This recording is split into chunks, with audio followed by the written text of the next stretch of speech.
Hey guys, it's Emmett Engarde here with another Danganronpa musical update video. First off, I'd just like to apologize. It's been a while since I've updated. In my defense, I was very sleepy. Before we start, this episode is going to have spoilers for Danganronpa 1. If you haven't played Danganronpa 1, go play it. It's really fun and really cool, and it's good if you play through blind. So today we're going to be talking about cuts, what I'm going to be cutting from the musical.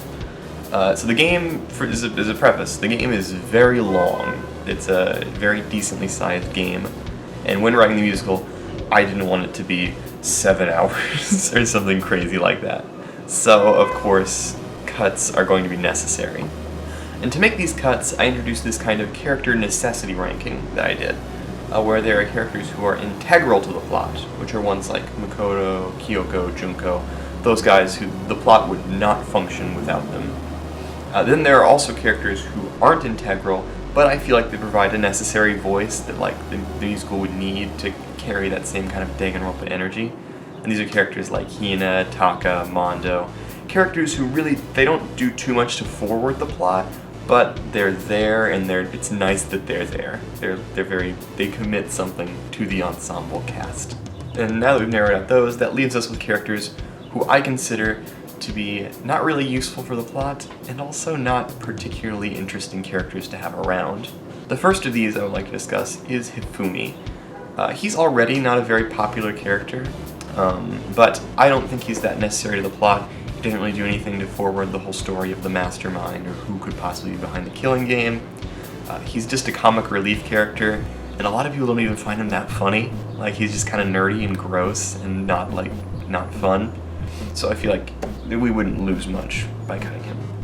The second character that I believe to be not really necessary to the plot would be Celeste.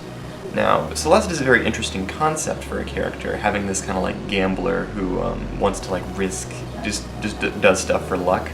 That's a cool concept for a character. But in game, I don't think she's properly utilized. She does do a murder, but her murder isn't entirely that luck-based, and doesn't feel like it plays on her talent that much at all.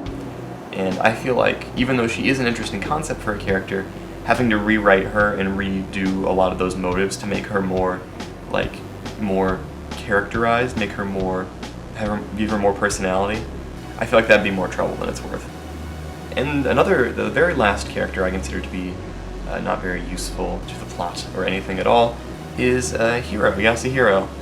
I think he isn't really. He's another one of those comic relief characters. He's just kind of there as a joke almost. And while he does end up being a survivor at the very end, his role as a survivor is almost only to divert expectations and to be oh look, even this useless guy can be a survivor. Where I don't think that's incredibly interesting. I don't think that's really that fun to have as a character, especially when you're writing a musical.